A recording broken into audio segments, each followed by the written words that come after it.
before that at Seville. Even Yeah, before before that at that, yeah, I Seville. ain't shooting Yeah. over at Jay's and all that Yeah, over stuff. J Yeah, House, yeah, yeah. detail, yeah, all that. Yeah. You remember You remember the first time you met Lou? Remember that encounter or what it was like, or y'all been knowing each other so long that it's like Nah, we just been knowing each other. Like, yeah, we've been in the same circles for so long. Like, it wouldn't have been no we met each other and knew each other. Like, we just been knowing the same people because we from the same side of town. So we went to the same community center. You didn't go to Rose Park. You went to McMurray. We went to McMurray together. Went to McMurray. Went to because we went to Glen Cliff Elementary first. That's where we was at, and then, but like you said, I had the basketball goal at my house and backyard. Yeah, we used to come shoot over our house. And like, I know her daddy. And like, you know what I'm saying? I know her dad funny. Like, niggas around the neighborhood know her dad. So yeah, like, it's that type of relationship. Take a little hoop.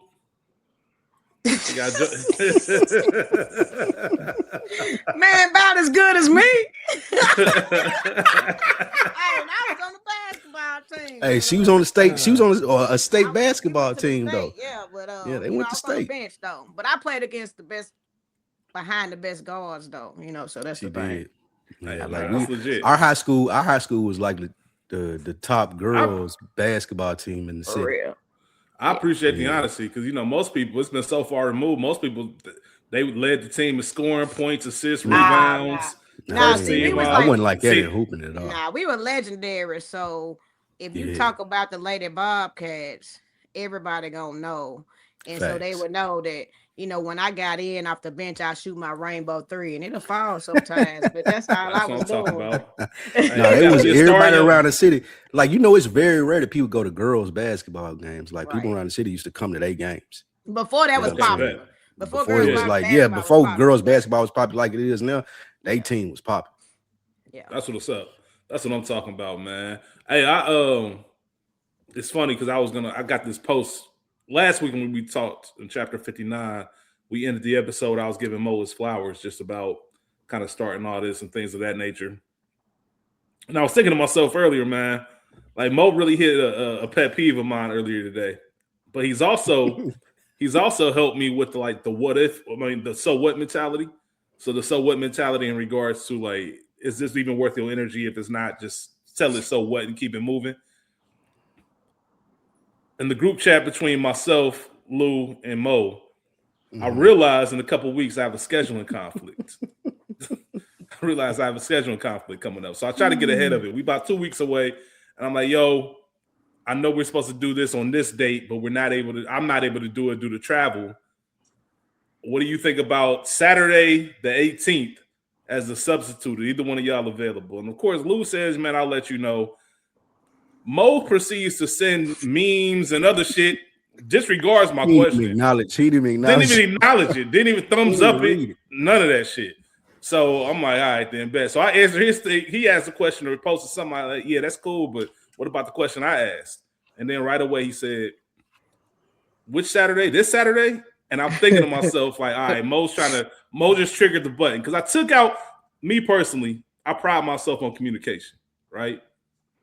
It might not be easy to get a hold of me, but once you do, it's a very clear communication on what's going on, the next steps, this, that, and the third. So I made sure it was clear Saturday the 18th, all that. Mo just disregarded it and asked me again what he could have just easily just looked up and answered.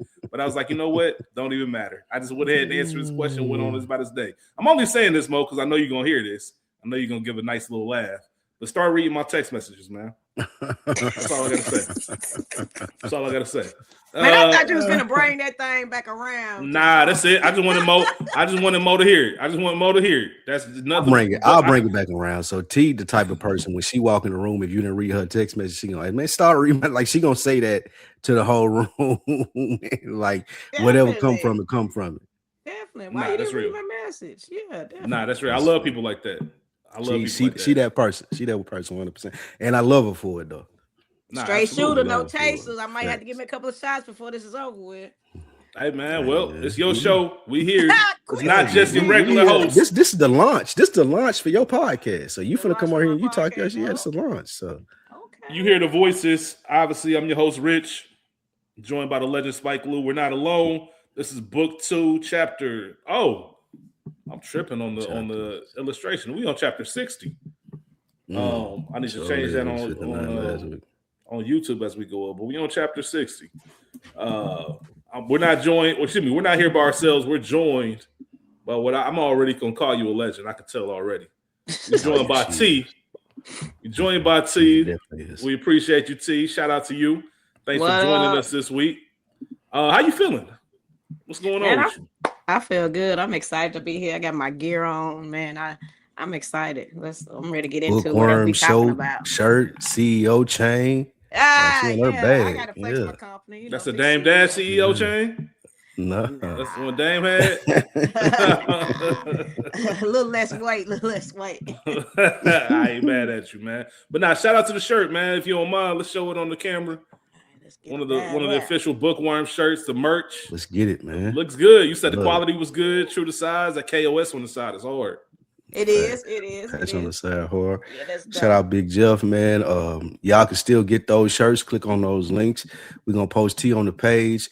We're gonna run with the did you like the hashtag Rich Bookworms in the Wild? That's what we're gonna do, man. Y'all take a picture in the shirts. And y'all out in the wild. Okay. Yeah, Bookworms in the Wild, man. I like that because T took hers out in the wild. She was out spinning the block. So y'all take the same initiative that she did and just take a picture out the shirt in the wild. That's what we want to see. Nah, 100%. Add us on Instagram so we can make sure we repost. We appreciate y'all for showing the love, man. Thank you as always. We definitely appreciate it. Can't do it without y'all. And I'm excited for everybody to kind of get their tees. I'm waiting for mine to come in so we can kind of, rep it. Did you, and make sure Big Jeff your address? Yeah, I did. Okay. Man, my order was quick. What's wrong with your order? My order was like bad. I sent them my address late. Remember, they shipping from Nashville, so you was right down the street. I was bam, quick turnaround. Yeah, it's all good. It's all good. But before we get started, I definitely want to make sure we read a comment that we got from YouTube from chapter 59. I want to make sure I get the name correct. It was Golden Child 1123. Shout out to Golden Child. Been reaching out a few times. This is in reference to us telling a couple stories. Well, we didn't tell any stories, but we alluded to them. The comment was, y'all have to share the stories. We want to laugh too. Listen, it's not my story to tell. It's not my story to tell. All right. I'm a big funny thing is she know most of the stories though. That's the thing. Like she know who that. I know who that is. She know most of the stories. She's just trying to be funny. Yeah, she was there. She was at the pop-up, wasn't she? Yeah. Yeah, that's what's up, man. Dang, there was something I was gonna say and I can't remember what it was. I'm just gonna say you can't tell all the stories. Lou will let you know he in one of my friend chat groups. You know, you got to be quiet. Like, I never would. T was around. She knows. She knows the story. I said it last week. I would never tell any stories. I would never allude to any stories. I never hint at any stories. That's for Lou. That's for Lou to tell. When I die, somebody just run my phone over with their car 3 times. Nah, that's real. Y'all ever think about that? Y'all ever think about that? Like just, your phone contents, your crib, just keeping everything secure just in case. I think about my last Facebook post. I don't want to be saying nothing stupid and I'm dead. You go back and be like, what did he say last? Oh, damn. I hope it's something meaningful and inspiring. Yeah. That shit wild. I knew I was going to ask you, Lou. Anybody call? Nah, that's what I was about to say. The number down there, Mike Jones style, 470-318-5034. Hit me up. Ain't nobody took up on it, so. Can they see it right now? Yeah, that's the number. Like that's the phone I carry with me. T. I'm expanding myself to the fans. Anybody can call me. They can hit me up. They can text me. They can leave a voice note. They can do whatever they want to do. And it can be content. It can not be content. They can just call and say what's up. 470-318-5034. It's the phone I carry with me. Sometimes, but you know what I'm saying, like they can hit me up, they can text me. It's a direct line to me. We take it to the next level, Mike Jones style. Put that in the chat. Yeah, 470-318-5034. Make sure y'all hit up Lou, man. Please, I want to hear some stories about y'all hitting him up. I want to see if he answers all of that. I know he will, but in what sense? But really, hit us up, man. Y'all got access. DM us, email us. Leave comments. We'll read them on the show. We definitely want to make sure we include y'all with this community because we can't have it without y'all. So thank you for that. T, we got you on this week. My introduction, I had the pleasure of meeting you when I was in Nashville, but Lou also told me that you were trying to start a podcast. Curious to know some more information about that. You know, and another thing I thought of too, a lot of times you hear the jokes about they need to, you know, make podcast mics $1 million and this, that, and the third. I think that's all geared towards men. I've never heard anyone say that about a woman or a woman's perspective when it comes to podcasting. You know what I mean? It's always geared towards men. So I am curious to hear about why what you want to start a podcast about and the high praises Lou has for you, man. You seem like you're very, very opinionated, very, very ambitious in your thoughts. And I want to hear more about that. I know you're a CEO, got your own business. Yeah. Man, Rich, I'm telling you, it was nice to meet you a couple of weeks ago. Like I said, been knowing Lou for forever. And you said, I just want to let people know, that was the last thing you said. Like, hey, we starting the podcast. I forget you were with someone else. Yeah. So it's supposed to be me got a group. And my 3 best friends. We call our group the VIP. So it's 4 of us, and we are so hilarious when we get together. Like everybody laughs at us the whole time, but everybody has professional careers, so they kind of like iffy on it. But like I told them, I'm gonna do it with or without them. I know once they see me start, they'll come on, and I'm gonna let them come on. But you gotta get out there and start somewhere. So Lou was like, I'm like, Lou, put me on. I'm ready to put me on. He was like, come on. I didn't think he was for real, but yeah, I'm here. You know, so I'm gonna let you do what you do. And the reason she say like professional careers, like when Rich, like the shit that her and her homegirls joke about, they couldn't do that and go to no 9 to 5. Nah. Like the way that they go back and forth with each other, the shit that they talk about, like if the wrong person here, it's gonna be like, yeah, we gotta walk you up. You get the little tap on the shoulder, like I got at the insurance spot. You might not be in a relationship no more. Yeah, you know, just stuff. I mean, because we friends for real. Like that's the beautiful thing. And tried. Yeah, we real friends. That's the beautiful thing about that relationship and hanging with them. Like it reminds me of me and my homeboys. As Tia tell you, like we all been, you've seen it, Rich.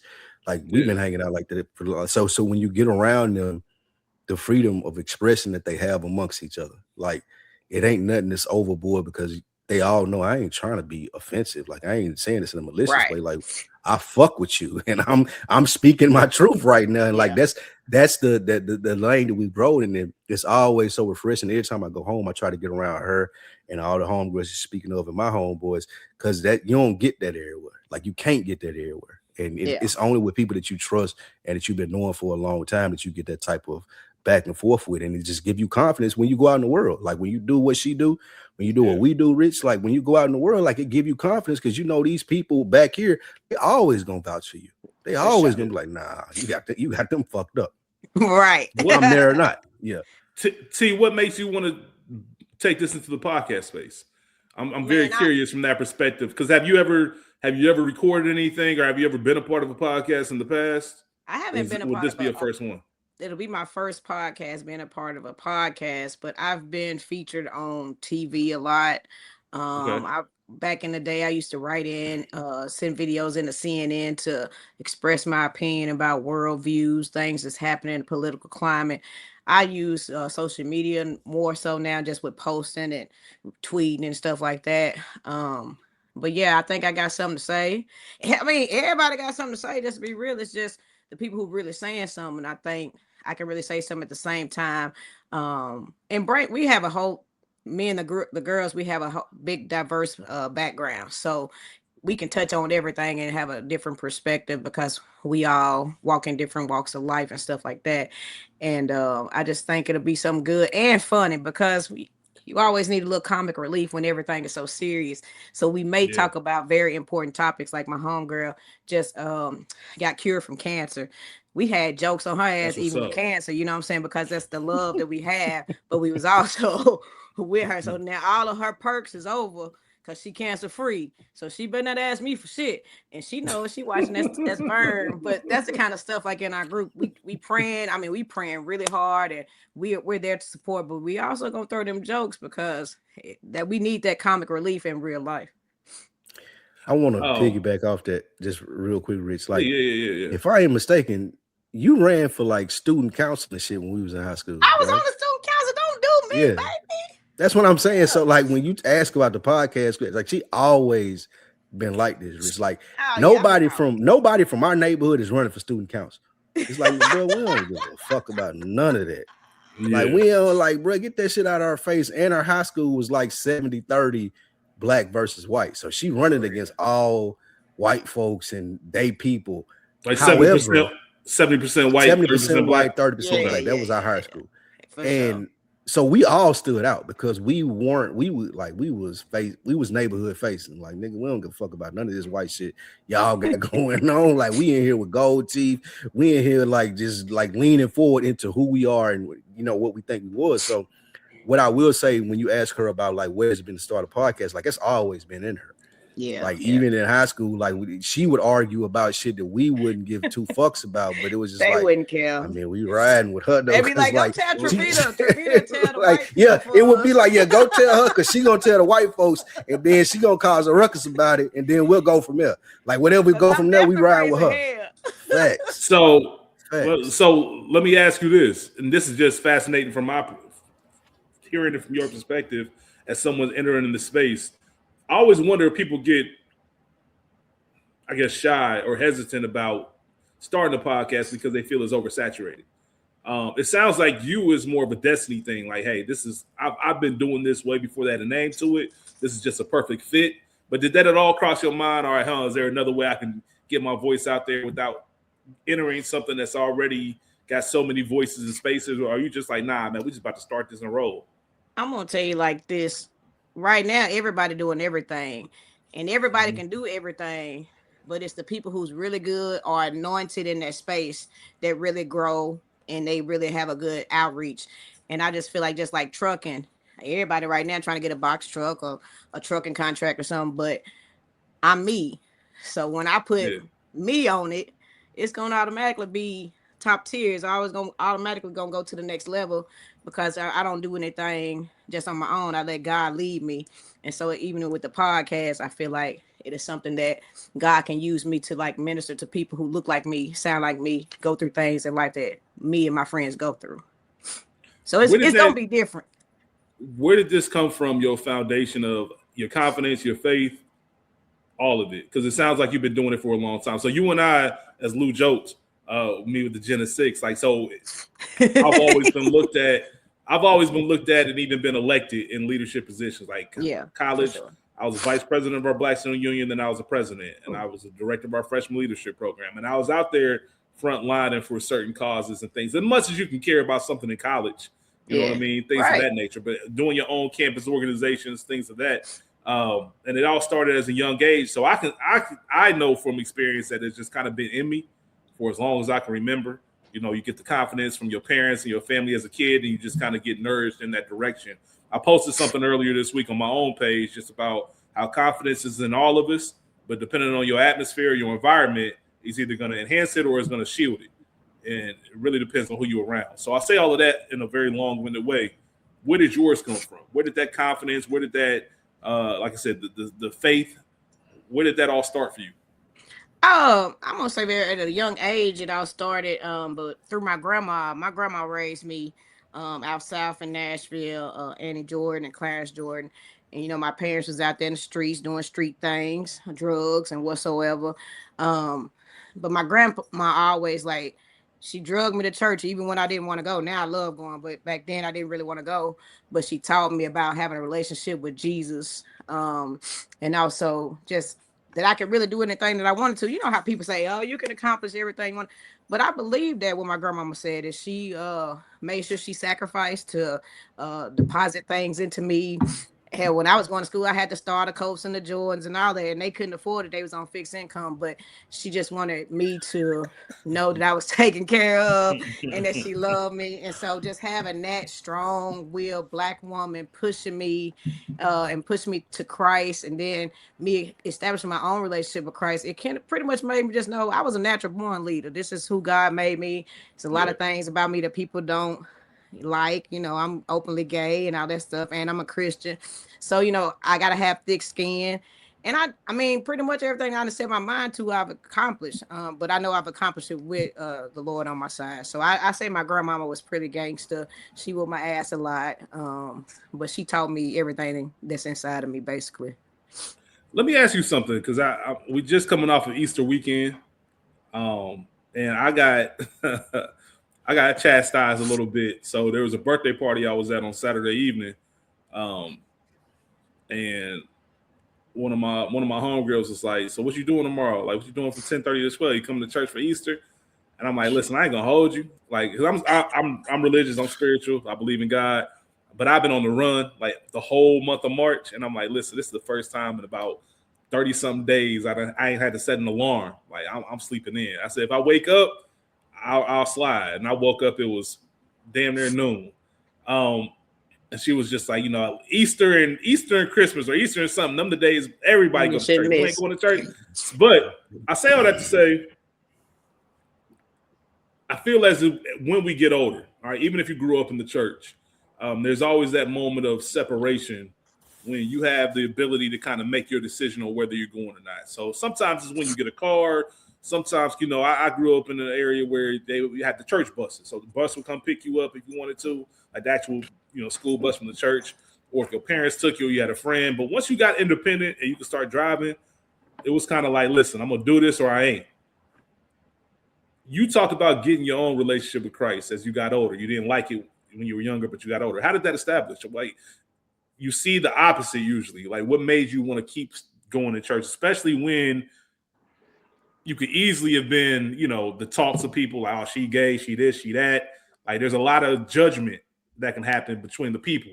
Like, what was it that just say, you know what, this is my home, this is where I feel comfortable, and I'm going to keep building my relationship, versus people who say, you know what, I'm going to have a relationship of my own with God, but I'm going to skip the church part because I'm tired of the pastors and I'm tired of the crowd and all the fakeness and this, that, and the third. What was it that kind of got you in the space you are now? I think, once I became like a teenager, I started experiencing life. It wasn't, sometimes grandparents or parents try to shelter you from the truth. But I started experiencing life. I started having like really bad relationship with my mom and my parents about their lifestyle. I started, trying to understand my sexuality. Still dating boys at this time, though. Trying my best, Lou. I was trying my best. But I will say, like, I played the drums at my church, and so most people would assume I had my hair still like a girl and stuff, but most people would assume, oh, she just a tomboy or whatever, and they loved me. And that has followed me through every church I went through, even openly gay. My church has embraced me and just loved me for me. So that probably helped because people really, when I was about 12, 13, they were not focused on how I looked. They was focused that I was active in church, playing the drums, get up in the choir, sing, all the stuff that you can think of I was involved in. But really what separated going just because I was made to go or because I didn't have a job of playing the drums, it was really just life itself getting hard. And I've been taught all that time that when life get hard, who you supposed to run to and who you should depend on was God. So I just fell into that because, and honestly, that's what sustained me through everything I can think of since I really started just experiencing life, the ups and downs of life. So I'm curious. I got a few questions. One has nothing to do with one of these has nothing to do, so I'm gonna save it. I'm gonna tuck it, but I won't forget it. One of them is directly because it's one of the things you wanted to come on here and talk about, and it kind of ties into the next question I asked you. So you heard our conversation on Jade and Ivy, and I know you had some comments on that. But when you have friends who aren't in the church, right? So Lou, I'm not even trying to call you out. This is known. This is well known. Like, this has been discussed before, so I ain't trying to say it like that. But y'all close, and you have friend like Lou who's just like, bro, I'm cool. How do you approach that where you want the best for your friends, but also don't want to be too invasive? And this kind of ties into the Jay and Ivy of where if you start preaching to Lou the same way you start preaching to me in a certain way, it's just like, yeah, I ain't trying to hear that. How do you kind of mix that love with like, hey, just trying to nudge you versus accepting if he never even makes that step? You know what I mean? As far as being friends and that balance. Yeah. That's a good question. I'm going to tell you, I got a good answer for you. when we first came on here, Lou was talking about, man, now she real spiritual. She might cuss you out and stuff, but he knows, not because I preach to him, just because how I live my life. And I'm always going to, when my friends are going through something, I'm going to pray for them. That's the first thing I'm going to offer for them is prayer. I'm going to actually write out the prayer so they can see the words, whether they agree with it or not. I'm never going to try to be like, that's why you're having these problems, or that's why you're going through, because you don't have a relationship with God. I want my life to be an example to them of, hey, you ain't got to have it all together, but she know who she can go through when she having problems, and she gonna also pray for us. So I'm not in a place to judge anyone or to say, hey, you need to do this, you need to do that. But hopefully my witness can actually witness to them and be like, man, God must be all right. Jesus must be pretty cool. You know what I'm saying? So I'm never gonna just and you be studying. Like, hey, come to church. And I say it one time, hey, y'all going to church, Mom? Then I'd be like, nah. Okay, well, I'll be there. And then what y'all doing afterwards? It's it's just really just, I hope they see it through my actions instead of what I'm telling them anyways. And you studying theologian, right? Like yeah, I'm getting my doctorate in ministry right now at Liberty University, man. It's tough. And like I told y'all, God is telling me to do that. I didn't want to do that. I never thought I'd go back to school. I already had a master's degree. So I'm like, why am I going back to school? It's all God. So again, another testimony that they can see, like, look how God using her, my friend, from the hood, same place, still do what she do and hang out and stuff and have a good time. But they know it's genuine.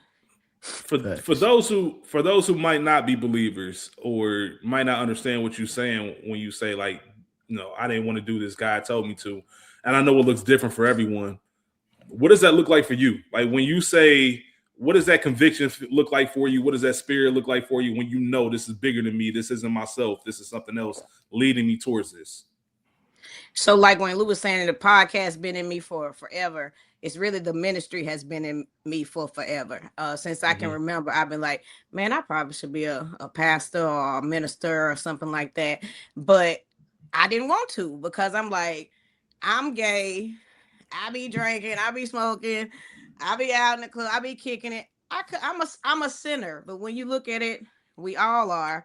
And I just kept saying, Lord, I ain't ready yet. And then New Year's Eve 2026, I had a restlessness and a gut feeling that I could not shake. And I knew exactly what it was. It ain't like I heard this voice, Travita, you should be a pastor. This is the Lord talking to you. No, it wasn't that. It was my conscience knowing that this is what I've been putting off for too long. It's time to submit to God's will and do it. You may not know how you're going to pay for it. You might not even know what your grade's going to be. Just walk in it. And ever since I have, everything that I've needed for class, my grades, I got a paper due when we get off this column and go back on it. But everything is working out. And I think it's because it's for the greater good. But when it's God or a higher being or something outside of yourself telling you that you need to do something that you're not doing. 100%. And Lou, I got a question for you, because the same kind of conversation, right, will happen, and you'll say, hey, the universe is telling me this, or things are aligning in this space. And it's the same concept, right? Same concept. Same concept. I'm curious about something, because I never asked you this. Because I've told you before, like, you in my prayers, like, literally, and I mean that, like, literally, I pray for you. I pray for a lot of different guys. I pray for Mo. A lot of my peoples are in my daily prayers. And I never asked you, like, does that mean anything to you? Not in the sense of, like, hey, you taking time to pray for me, but just in the sense of, like, the prayer aspect. Do you ever, like, do you look at it as, oh, you thinking of me, or do you, because I'm assuming you don't really pray like that. So does that mean, I don't know. We can talk about it right now. That's crazy. Why you assuming that I don't pray? I'm saying like that. I'm saying like that. Like, I'm just saying, like, on a daily, do you every morning you saying your prayers? Oh, shit, I'm not saying you a heathen. You sound like it. It sounds like it's what you say. Oh, my bad. Nah, I do. No, I'm only joking. This is only we podcasting. So no, I'm not overly religious as you. That's the point that you're making is I'm not over religious. So you don't see. In case that wasn't clear for anyone out there. No, but when people tell me that, like, I'm a firm believer in, like, my grandmother and my mother's prayers got me through, like, my teenage years. Like, I don't shy away from it. Like, I know they told me every time when I walked out their house, I'm praying for you. And it was situations when they came through and it was like, yeah, they had to have been praying for me because it wasn't me. I wasn't in church doing it. And by the grace of God, I got out of this situation. So when people tell me that, like when you say that, and when T is talking about it, you're like, it ain't, oh, you were thinking of me. Like, no, you took a time out when you were servicing your higher power and you was like, nah, this person means a lot to me. So just like I want to be all right, I want them to be all right. So I don't dismiss it at all. And you're right. I do pray, Rich, on the daily. I bless my food. Before I go to sleep, I say my little, whatever it may be, little short prayers. Yeah. But I ain't doing the Muslim on the mat thing 15 but minutes. But don't dismiss your prayers, though. I don't want you to dismiss your you pray. You know what I'm saying? Okay. Your prayers ain't gotta be like everybody else. Everybody gotta come and have their relationship with their higher power, with their God, with their Lord, whoever, in their own way. That's the thing. And this, when we get to Jay and Ivy, I'm gonna help y'all with the same thing because well, let's get to it. Because to answer Rich's question, yes, I do appreciate it when people tell me that. Like, it means the world to me that people would even think about me when they in front of their higher power to be like, this person I want to say something for too. So yeah, it means a lot to me, even though it ain't. And I appreciate it just because once again, this is, as we mentioned, Lou and myself just met in person for the first time, even though we've known each other for a long time.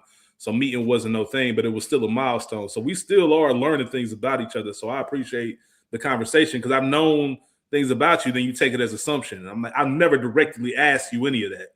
So I was like, let me just, since we're having the conversation. But as you said, let's go ahead and flip it over to Jay and Ivy. So last chapter in 59, we had the conversation about Jay and Ivy, him being dismissed from the Bulls. Since then, the VP and executive, they've been dismissed. I guess that the whole fiasco for the Bulls, the ownership was just like, man, that's enough. We just got you out of here. And I believe it was also came out that Jay and Ivy said that he had suffered from sexual abuse when he was younger, which can, I guess, tie into his religion, his spirituality, and his strong beliefs. T, I know you hit up Lou and said, I want to talk about this. I don't know to what extent, so I'm going to hand it over to you or hand it over to Lou to set it up and talk about what it is that you had to say in response to our comments on Jay and Ivy and the whole situation with him and the Bulls and his freedom of speech. You setting it up, Lou? You teeing it off, or what we doing? So look, all I would say is this is we talked about this last week, and in general, this conversation is about being overly religious in the workplace. So in the sense of Jay and Ivy, we can get into the mental health thing about it later, but I think what you wanted to talk about, T, is like being that expressive in the workplace and then what happens after that. And I'm gonna throw it to you. Couple of things. One, I profess to be a Christian. Jesus is my Lord and Savior. I understand that. I'm for real on that. I don't never want to say that somebody's being too hyper spiritual, too overly spiritual, because what is that? I mean, the closer you can get to God or to Jesus is really the goal in Christianity. You want to be like him, right? However, I know when he signed, you think about the draft, he was drafted like 5th overall when he went in or whatever. He was killing. He was killing. I watched him at Purdue. Yeah. And but I know when you get that money and all that stuff, you are signing contracts, and maybe sometimes, like how we do when we doing our upgrades on our phone, so we don't read the fine print. But as a business, the NBA is a private employer. Okay. So all that separation of church and state, all that, you can say what you want, First Amendment, freedom of speech, that goes out the window when you work for a private entity. And in they small print, I'm sure there was a conduct clause. And basically, not only did he talked about abortion, he did talk about LGBT people, but he talked about sin as general. And he went too far. I'm thinking, especially when, look, the rainbow brights, baby, and I'm a part of the community. They're coming out strong. Y'all ain't learned from all the people in entertainment field. Don't come out against the gays. They got that paper to go behind them, and they, I mean, I feel like he can say whatever he want to say to his friends, to his family on his own personal time, but go into a platform and you are a representative of an inclusive, supposed to be organization, you got to take the consequences. So I don't think it's nothing about what he was saying. I mean, it's until he started talking about gay people as a whole, because that's like a protected class. Just if he would start saying white people this or white people that, and I don't hate them, they all going to hell. It's the same kind of thing. Or he's saying it about black people. It's the same kind of thing. And I think they had the right to release him. But as of right now, it don't even seem like he's really released. I'm getting conflict of reports. He is released. He released. Gone. Yeah, he gone. And nobody else is he picking playing him up, for the Shanghai Sharks. Yeah, he playing for the Shanghai Sharks for the foreseeable future. But let me ask you this: you're an entrepreneur, you got your own business. Every time that you do business with people, it ain't gonna be people that have the same views as me, political views as you. How do you handle those situations? When do you say, you know what, I ain't fucking with you, versus I ain't letting that ride. I gotta voice this opinion. I don't care if you do business with me or not. Like, is that a thing that you deal with in your day-to-day business? And if it is, like, how do you decipher it? Yeah, is your conviction more important than your livelihood? No, but in certain areas. But okay, so let me say, with the partner Amazon that I deal with, I know what I can do, what I can't do, what I can say, what I can't say, and that's who writing my checks. So I'm gonna do that. However, on the other side where I have my drivers, they come and work for me. It's not a must. They don't have to. I'm still gonna get my check from Amazon if I don't hire them or go somewhere else. However, I know I got Trump supporters who drive for me right now, and I can't stand Donald Trump. I know I got people who don't want to work for a woman, who don't want to work for a black woman, and who damn sure don't want to work for a black gay woman. But they do. As long as they don't have nothing, as long as we're not having dialogue about anything outside of work, it don't matter to me. You come in and you do your job, what I'm paying you to do, what I've hired you to do. I don't care who you vote for. I don't care who you like. And I don't care if you like me. I just want you to do the job. Because I'm telling you, I've had people come on my interviews, and as soon as they see that T. Jordan is a female, they like, I don't think this is for me. They can't give me a reason because I want to follow up to see what was the reason. They don't give me a reason, but a lot of times I know it's my race and it's my sex. And I get more African American men who don't want to work for me because of my sex. So, but what do you attribute that to, if anything? Man, these men is tripping. I'm gonna be honest. They ego hurt because they want to be in where I am. They want to be the owner. They want to tell me how to run the company. They want to do this. Well, if you know how to do it, my brother, go do it.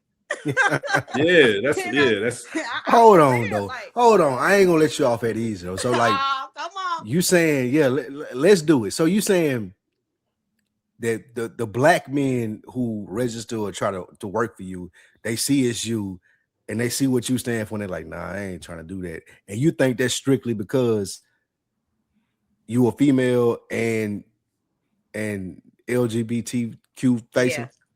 You think that? I think I have experienced just as much from white men. Soon as you got to go through a lot of steps, and I talk to you a lot through messaging before you come to the actual virtual interview where you can see my face. And they know who you is. And they know who it is. Everything been like, oh right. Yes, Mr. Jordan. They put Mr. Jordan. I'm just letting them because I'm like, sure, you don't know. There's nothing that you should know. I'm not gonna be mad at them. But as soon as they get, you can see like their face be like, like that's you. And again, and like I got some messages from this one black man. He ripped me. He compared me to Kamala Harris. All kind of just talking about, I'm based off what? Based off what? Based off nothing. He was calling me a lesbian. He was calling me all this because I didn't hire him because he ain't passed the background check. I can't hire you and pass the background check. But I'm not exaggerating. Just as many white men who look at me whatever it's because I'm a black or because I'm a woman and be like, I'm no longer interested, versus the black men. I do have a lot of black men who work for me. They love me. They respect me. I got one of them right now who question everything I do.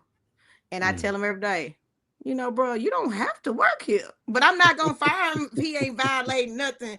I can't fire nobody just because they don't like me or I don't like them. You know what I'm saying? I gotta long as they doing their job. Long as they doing their job. Yeah. And that's what people gotta understand, just like Mr. Ivy. Do your job and shut the up and go tell that stuff to your wife or whoever you want to. I feel sorry for her. And I do think he is having a mental episode. Not because he preaching on the corner or whatever, just because it just seems like that when I've seen people go like schizophrenia and just go off the wall. It seems like that's what he's doing. Yeah, the people that you would think know him, and I saw a video of his wife that just seemed to, you can tell by the reaction that that's not the person she's used to. Nope. And she tired of it. Tell from the video. Yeah. So it's kind of weird, man. But let me ask you this: was there anything that you felt we missed the mark on in our conversation? She ain't listen. She don't I know. didn't hear. You right. I ain't gonna say it. She ain't listen. Well, in the J now, I just put that. Yeah, I ain't even. Yeah, she ain't listen. Like, and I ain't even say that to knock her. I know she ain't listen. Yeah.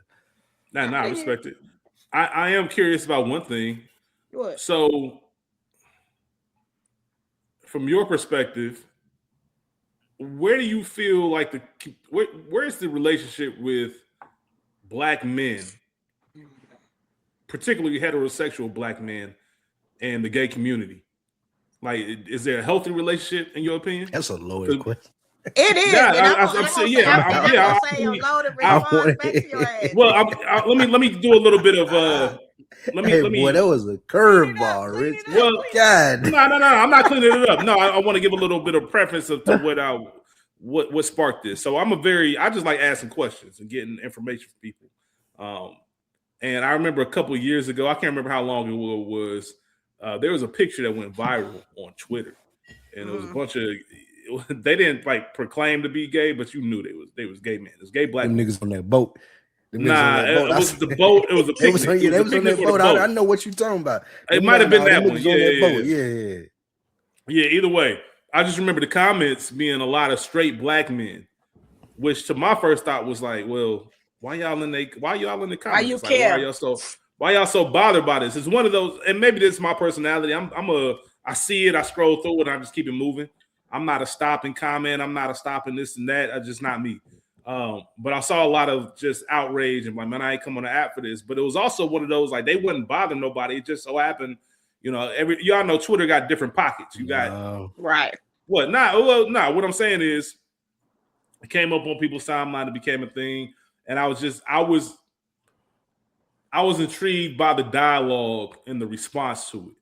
And it made me, the first thing I thought of was, damn, what's our relationship like with gay black men? It started with gay black men, like straight black men versus gay black men. What's our relationship like with them? Like, I wonder if it's a point of contention. Absolutely. Go ahead. I think the response to it was people perceived the post as straight black men couldn't do this. And then you had the conversation from there. I don't think people really addressed that like they should have before they got into the rest of the conversation. Because that happens a lot. Dude posted it like only we could do this because we gay black men and we gonna get along or whatever it may be. And I think a lot of people perceived it as no, straight black men could do this. We just ain't doing it in this same, like, I ain't posting the picture like this. And I think that's where the conversation got conscrewed.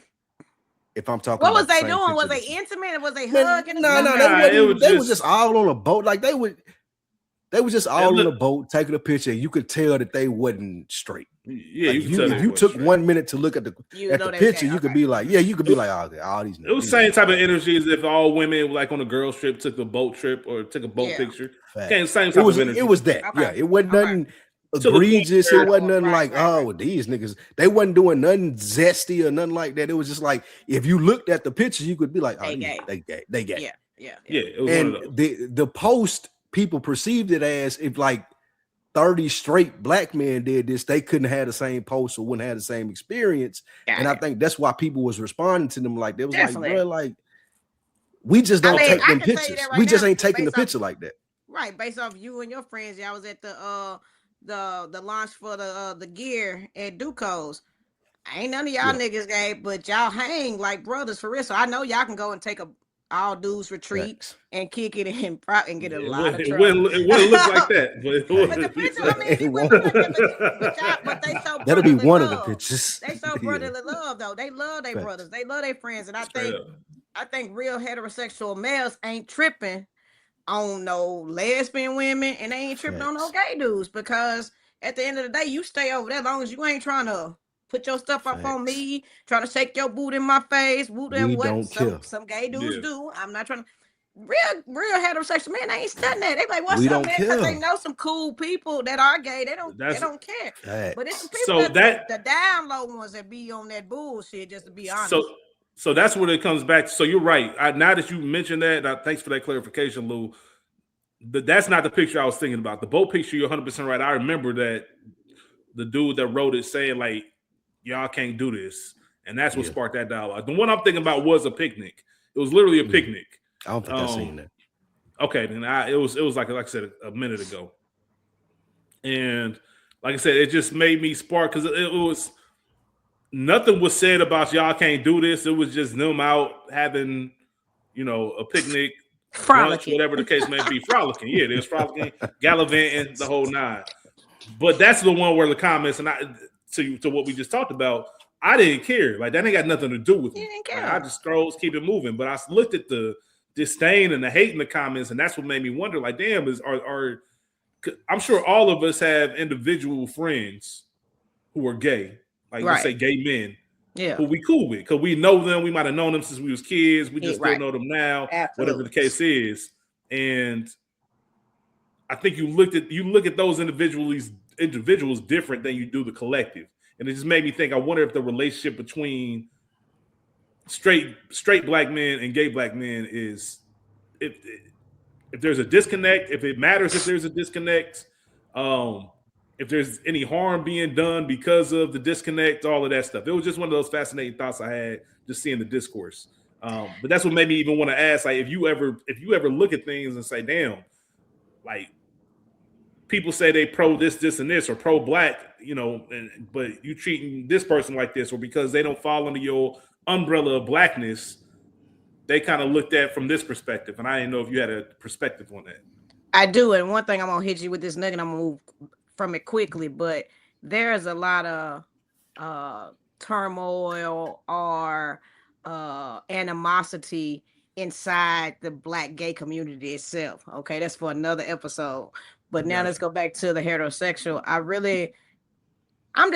can't speak for the whole collective of heterosexual men, but the dudes that I know, the guys in my family, my father, my cousins, my friends, they not tripping on no gay dude now. They will fight and beat your ass if you come wrong to them. Rightfully so. Rightfully so. Right. But if you just at the bar and they at the bar and they like, what up, dude? But what up? They don't give a fuck about that. It's the people, to me, that have insecurities, or they done lost somebody that's gay, like I think a lot of dudes, they be liking me. They be like, I'm on straight dudes. I'm gonna turn you out. I'm gonna make you back straight. Now this time I be looking at you like, dude, if you like me, you might be gay. If you like me in that type of way, I think I'm cute on, but you might be gay because you know what I'm on, right? But even some men just be like mad at me. It's because they get looking at me or comparing them to me. Like, T got this, T doing this, T love the Lord, she got all this stuff going on for her. You can't even take me out by me. T done bought some flowers every week. You know what I'm saying? So some of the hate from the heteros be because she be in her bag, Rich. She be in her bag. Yeah, she be in her bag. Don't collecting them like Infinity Stones. Yeah, she be in her bag. Oh, yeah, I'm tricking off for real. She be in her bag. I'm recently divorced. I'm tricking off. Hey, what you need, baby? And so dude over here look like this damn dyke. That's how it be happening too, man. Hey, Lou, I'm the number one lesbian in the whole wide world. Like that girl said. Number one is crazy. You number one on the power rankings, the recruiting rankings. She ain't bullshitting, Rich. We'll go anywhere. They'll be like, hey, T. Like, we go to the J. Alexander's on West End. Hey, T, what do you want? What are you having tonight? Like, they know her by name. All the bartenders, all that shit. Like, she ain't bullshit. Yeah, that's the spot, huh? They See, probably know. This They probably know to podcast finna keep it have my low. DMs jumping. Make sure you share it in the A and everywhere. My DMs be I tell you, wow, you wild. Nah, Snap. South Nash. That's what it is. You got me thrown off, man. I can't remember what I was about man, to say. come on back around. It's all yeah. right. So let's talk about CEO. You starting your own business. Whew. When did that start? What inspired it? What are the joys and the struggles of owning your own business and company? Like, what do you love about it? And what are the things that you're like, man, if you're going to do this, be prepared for this? Jordan Logistics LLC is my trucking company. I am hiring right now. Let me put that plug on in there. Just Google it, Jordan Logistics Nashville. But I started and I launched March of 2023. So I just celebrated 2 years of being out on the road. Thank you. I never thought about trucking, never thought about being in it. I used to work in project implementations. I lost a job that I had poured so much of me in, and the boss was an asshole, and I quit. I ain't never quit. I said I quit, and I ain't never quit a job before without having one backed up. But anyways, I went through the interview process with Amazon. It was long. The lady told me I was interviewed for this job and I don't think you're a good fit, but I got something I think you're a good fit in because your personality. So God's opened a door that I didn't think I was going to even, walk into. Mm-hmm. But anyways, it was Amazon corporate as a business coach for people in the space that I'm in. And so as a business coach, I coached and I taught small business trucking owners how to be successful running for Amazon dedicated contracts. Stayed there for 3 years, was really good at it. They had an opening. It's like you got to have a certain amount of money, but because you have been in this field, I kind of probably got a little leg up on the other candidates. I ain't gonna lie, that's called favor.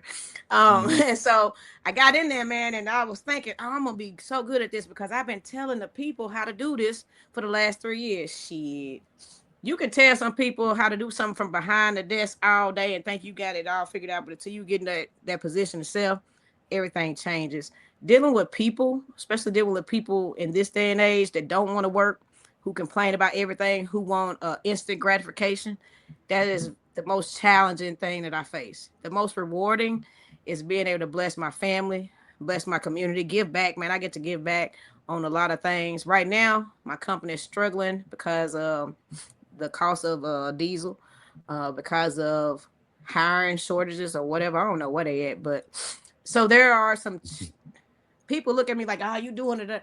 They don't know I stay up a lot at night, worrying, praying, stressing. Yes, I stress and pray and worry to try to see, what different moves next I need to make to try to make something shape better for my revenue and my profit. So it is, I would tell anybody who wants to be an entrepreneur, man, it is good once you get everything ironed out, but there's going to always be stuff that keeps you awake and make you worry. Like, hey, if I don't make this much this month, what does this mean for my family? What does this mean for my future? It's high and lows in trucking. And right now I'm in a low, but still overall, I wouldn't ever I love this opportunity that I feel like God has blessed me with. That's dope. Not even with trucking, but just in the position that you're in. So a lot of people will look at you and they'll say, "How you doing it? You got the nice house, you got nice cars, you got the CEO chains, and you're able to do the things that you want to do." Yeah. However, as you just explained, it's ups and downs with business. And people who have normal 9-to-5 jobs don't understand that. They don't really get that. They think, "Oh, you got it. If you had it in June, you're gonna have it in May of next year." No, sir. And that's one of the things that I love to hear your perspective on, because I know what it's like for people to look at you and be like, "You ought to be straight. Like, it ought to be like, I see you. I see you doing all this shit. And I've been to your house. I've seen all these things." However, there's a lot that comes with it. It ain't gravy every month. Man, Louis, some of these niggas be, some of these niggas be flogging out here, and I ain't got time to know it. They got that's why I asked you, because I know it. Me and you know it. It ain't 100% gravy, man. The other day I was like, Lord, why did I do this? Because I'm like, man, I swear I done took a hit, but I know what I gotta do. I need to hire some more people, spread it out. It's not as easy said as done, but I'm in grind mode. You know what I'm saying? When you're a real entrepreneur, when those setbacks come, you're gonna be like, okay, let me devise a plan. I can do this right here. I've been hustling all my life, so it ain't new to me. But some people just look at me like you said, even my own parents. Man, my mama so mad at me because I ain't bought her no car, dude. I was when we was down there last time. You hung up on your daddy because he was like, "You ain't calling me." Like you was like, "Nigga, get out of my face." Like, man, look here, y'all don't. They there for the reward. They not there for the sleepless nights. They not there for trying to devise the plan, the strategy, the operations. They just see they child, and I'm all for it. Blessed and got stuff that they never had. They don't know what come with it, and a lot of people don't know what come with it. And I'm saying I'm not trying to discourage anybody from stepping out there and doing what you can do. It is gonna be some nights that you gonna question, why did I do this, even if you're successful. Period. What? So, not to get into specifics, because I don't want you to delve into any details. But when you started your own business and had your own company, I'm assuming there might have been a substantial jump in your income, or you maybe okay. So, with that being said, was there anything that you did to prepare for that? Did you take any kind of financial classes? Did you look into like a financial advisor? Was there anything that you did? Because that's one of the things that we talk about with Black folks. Like, hey, you get all this money. They have the 30 for 30s on broke and stuff like that. Where when we accumulate some wealth, we really don't know what to do with it and how it can come in and leave just as quick. So I was curious if that's something you thought about or something that you plan on doing. I can see by the look on your face, you got an answer for me. I got an answer. That's all great. When I started, I was like, man, I can manage my money. I know how to pay my bills. I ain't even never been a good money manager, first of all, period. You at J. Alexander's. Making it work. I got everything Gucci you can think of. But look. The last time me and her went to Magic City, Rich, she had the pouch with her. Like, oh, I already got my money ready. I ain't got to get no ones when we go there. I already went to the ATM. Like, yeah, I already got my money ready. That's the type of plan we ready. Yeah, like Rich, you're definitely right though. Like Lou can tell you, man. My grandparents on fixed income, they had a house, but see, we were still struggling.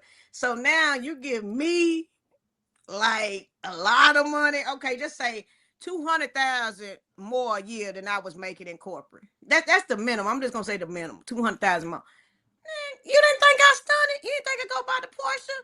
You didn't think I go buy the rightfully so? Right? You know what I'm saying? Why not? Because I'm like, this is what I've been praying for. This is what I've been trying to get out of my life. So no, I wasn't thinking about, hey, you're going to have a diesel shortage, or you're going to have people that quit and you ain't going to have as much contracts you work. Wasn't thinking about that. My mentor, Dave Cooley, white man, he's been with me for over about, how old am I? Probably about 20 years now, mentoring me and stuff. And he was like, I see you on Facebook, baby, you living. I'm proud of you, but I got somebody that I need to introduce you to, a financial guy, to make sure you're investing right. He's like, I got into him late, but he's helped me and my wife to really see some money. And that's what it's all about, really. I feel like now I done bought everything that I kind of wanted and I always dreamt of.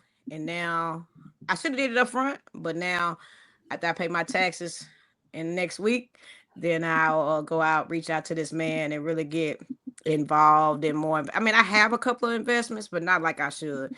I shouldn't be spending $1,200 a week on some Gucci shoes. You know what I'm saying? Putting that money into something else. So Fair enough.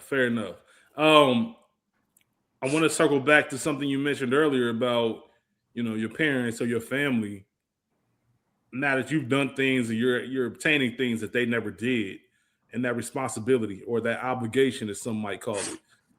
Where's that line? Like, where do you draw that line? How do you make those decisions on who and when you're going to help out? And this goes beyond family. This can go to friends, whatever the case may be, because yeah, you might have a friend that has it, and you might be that friend in this situation, but nobody ever really thinks about, and I hate to call it a burden, but sometimes a burden that can put on the person who has the resources to do X, Y, and Z all the time when you in a jam, because especially when you're good-hearted and you want the best for someone, but it's also like, hey, I can't just deplete what I got going on to help. I will, but there's got to be some kind of, if you come to the well one too many times, we got to talk about this and we got to come up with a plan. Because I ain't want to be the person, because I know her, to ask that question. Yeah. But that was one of the questions that I had on my list as far as your response to that. So I take time and dive into I ain't gotta take time because I be wrestling with the stuff already, you know what I'm saying? But that is one of the hardest things. Keep in mind, I said, you know, minimum I probably made launching my business at least 200,000 more a year what I was making before. Okay, so just think about that. And then you're a person like whether I was making 100,000 or 400,000 a year, I've always been the type of person who want to be there to help if I can. You know, as a Christian, you want to try to do what you can. It's not always financial, but most of the time, here it is. And I'm in a bad predicament when it comes to my parents, because again, the relationship, they didn't even raise me, but now, you know, that I'm here, they proud of me. Don't get me wrong, but it's also, what can you do for me? I mean, don't forget I had you. Mm-hmm. So, you know, if I got a certain, I got a certain amount of friends, a small amount. If anyone of them come, I'm gonna loan them the money, because they're not gonna come to me if they really don't need it. First of all, they're not just coming just to come. Some people just start coming because they think you got it. They think they know your pocketbook and get mad when you say you don't have it because they think you got this and that. But for my friends who are really my friends, if I got it, they're gonna get it. We're gonna work out something where I can get the money back, or if they can't, then it's whatever. But you know, back to my family, I can only imagine, like, if I was making millions and millions, how bad it would be, because people feel obligated. You use the correct word. They feel like I owe it, not obligated, entitled. They feel like I owe them something just because I know you, or because, like I said, you birthed me. But at the end of the day, I look at it like this: you wasn't with me shooting in the gym. And whether it's your mama, your dad, or whoever, my grandparents. Does that come from? I was gonna say, does that, when you say that you weren't with me shooting in the gym, is that from the sense of you didn't put in the work I did, or you didn't have a hand in making me the person that I am today? Okay, you didn't have a hand in, first of all, from molding me doing what parents supposed to do. You gave that obligation to somebody else, and they done a great job, and I'm blessed because you gave it to them. But at the same time, when I reflect, it was nice a lot of times at night or whenever that I needed you. A lot of basketball games, because I, like Lou said, I was in every extracurricular activity because I wanted to be opposite from them, right? So I'm doing everything I can to be a good child or a good person, and y'all wasn't there. And it was like, everybody else mama there, everybody else daddy there, well, y'all at, you know what I'm saying? My dad did come when he could. Yeah, you ain't trying to say that, but you know, this the dynamic between me and my mama. Another reason why I want to do a podcast, because I want to highlight some of these relationships with your parents and the children. And this is just one of them that I don't feel like I owe her anything, and I do everything for her. Like, anything you can think of, she need me, but it's like she feel like I'm entitled, or if I get recognized for a recognition, I need to say her name. For what?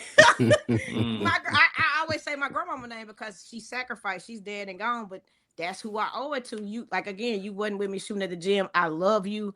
I can do what I can, but don't feel entitled. And some people, families and stuff, feel entitled because, you know, they family member, so quote unquote, they made it. I'm still struggling. I mean, I really ain't made it, but I mean, compared to, I'm glad I'm the first one to come out or start their own business that's successful. I want my nephews, my nieces, all my family to look up to me and be like, if T did it, I can do it too. But even them, they not entitled to nothing. You know what I'm saying? That's just so how it is. What do you say to that though? What do you say to the mama who's like, yeah, everything you just said was cool, but still, that's my daughter. And mine say that, so I don't be talking to her. Yes, what I'm saying. My expectation is I don't give a fuck about none of that. You talking about I wasn't there? I don't care about none of that. That's still my daughter, and I still can go out in the streets and scream the name and be like, "Y'all see her doing this? This is my daughter."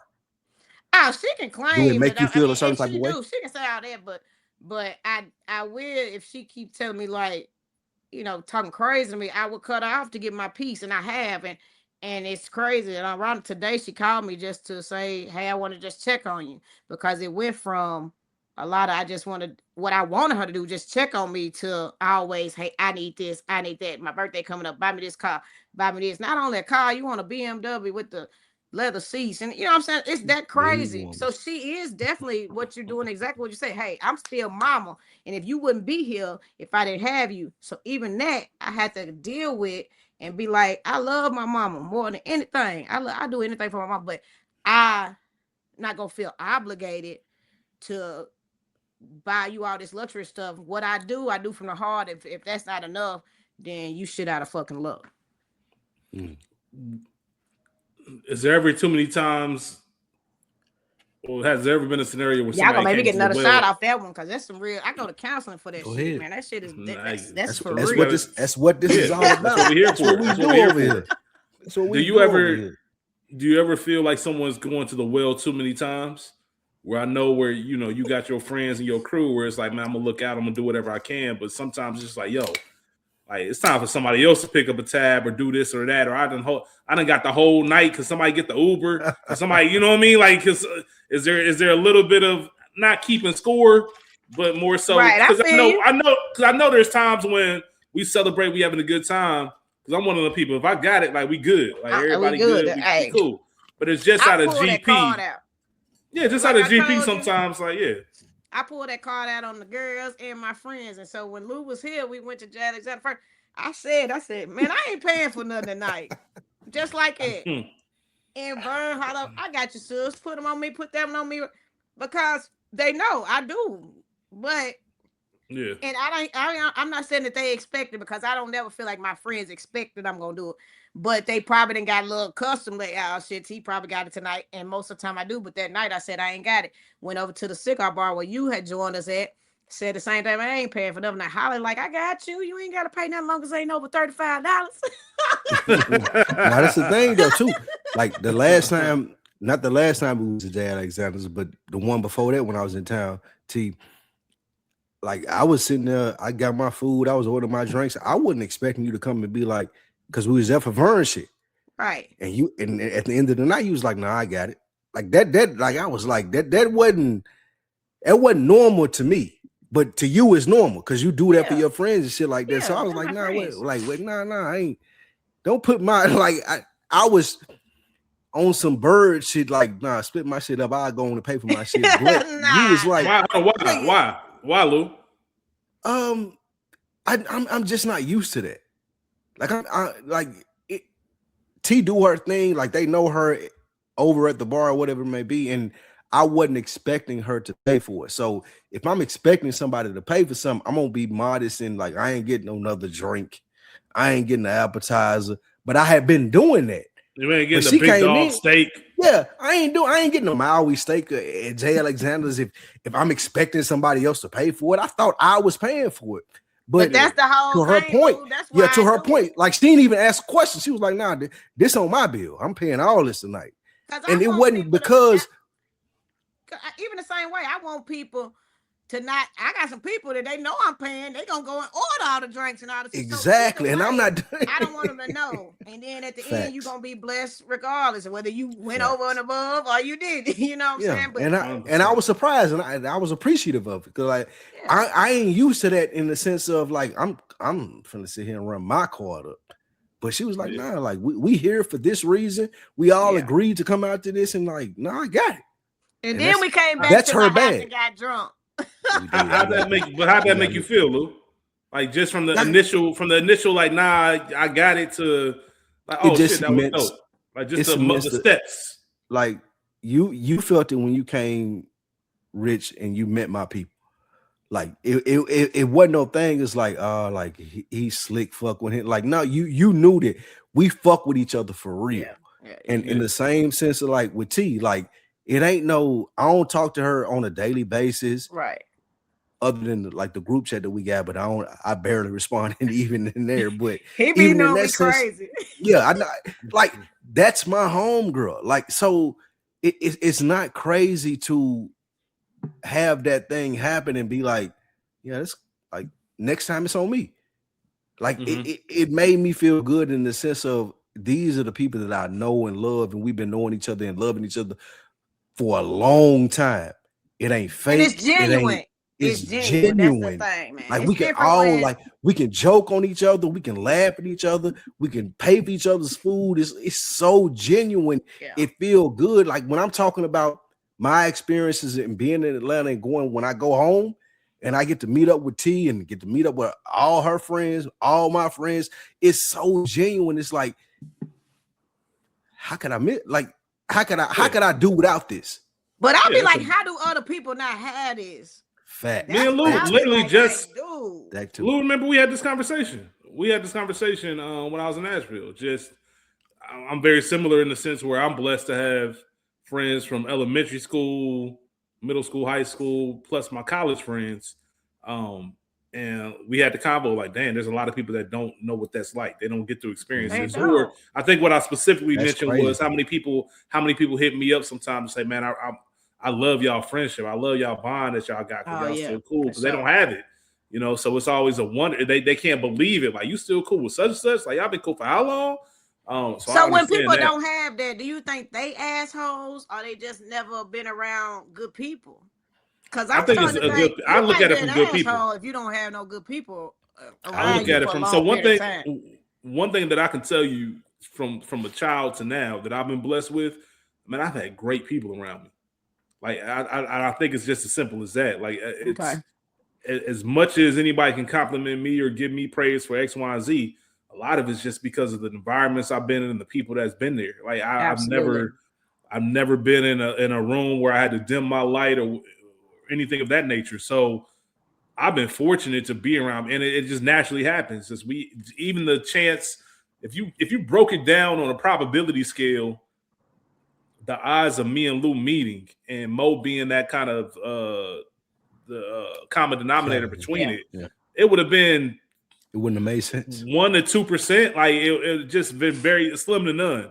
But it just kind of happened through the 6 degrees of separation. But even then, me and Lou, me and Mo, getting to know they people, all that stuff. Like these are all just good people.